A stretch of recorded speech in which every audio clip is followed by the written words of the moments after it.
ಕಂಚಿಕಾಯಿ ಅಥವಾ ಹೆರಳೆಕಾಯಿ ಉಪ್ಪಿಟ್ಟು ಹೇಗೆ ಮಾಡೋದಂತ ನೋಡೋಣ. ಒಂದು ಹೆರಳೆಕಾಯಿ ಇಷ್ಟು ರಸ ಬರುತ್ತೆ, ಅದನ್ನು ತೆಗೆದಿಟ್ಕೊಳ್ಳೋಣ.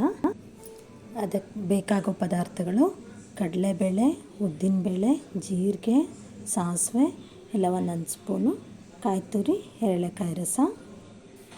ಒಗ್ಗರಣೆಗೆ ಹಸಿ ಶುಂಠಿ, ಗೋಡಂಬಿ, ಜೀರಿಗೆ, ಸಾಸಿವೆ, ಹಸಿಮೆಣಸಿನ್ಕಾಯಿ ಮತ್ತು ಕರಿಬೇವು. 1 ಲೋಟ ರವೆ, ಬನ್ಸಿ ರವೆ ತೊಗೋಬೇಕು, ಸ್ವಲ್ಪ ದಪ್ಪ ರವೆ ಇರುತ್ತಲ್ಲ ಅದು.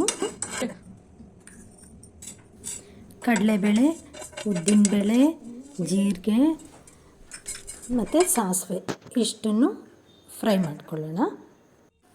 ಅದಿಷ್ಟನ್ನು ಮಿಕ್ಸಿಗೆ ಹಾಕಿ ನೈಸಾಗಿ ಪೌಡರ್ ಮಾಡ್ಕೋಬೇಕು.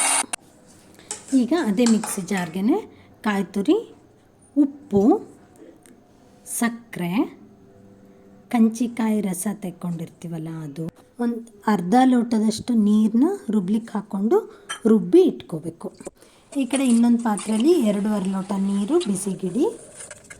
ಇನ್ನೊಂದು ಒಲೆಯಲ್ಲಿ ಬಾಣಲೆ ಇಟ್ಬಿಟ್ಟು ಎಣ್ಣೆ, ಸಾಸಿವೆ, ಜೀರಿಗೆ, ಕಡಲೆಬೇಳೆ, ಉದ್ದಿನಬೇಳೆ ಹಾಕಿ ಕರಿಬೇವು, ಹಸಿಮೆಣಸು, ಶುಂಠಿ, ಗೋಡಂಬಿ ಒಗ್ಗರಣೆಗೆ ಹಾಕ್ಬಿಟ್ಟು ಅಳತೆ ಮಾಡಿಟ್ಕೊಂಡಿರೋ ಬನ್ಸಿ ರವೆನ ಇದ್ರ ಮೇಲೆ ಹಾಕ್ಕೋಬೇಕು. ಹಾಕ್ಕೊಂಡು ನೀಟಾಗಿ ಫ್ರೈ ಮಾಡಬೇಕು. ಅದೆಲ್ಲ ನೀಟಾಗಿ ಫ್ರೈ ಆದಮೇಲೆ ರುಬ್ಬಿ ಇಟ್ಕೊಂಡಿರ್ತೀವಲ್ಲ ಪೇಸ್ಟು, ಅದನ್ನು ಇದಕ್ಕೆ ಹಾಕಿ ಮಿಕ್ಸ್ ಮಾಡಬೇಕು.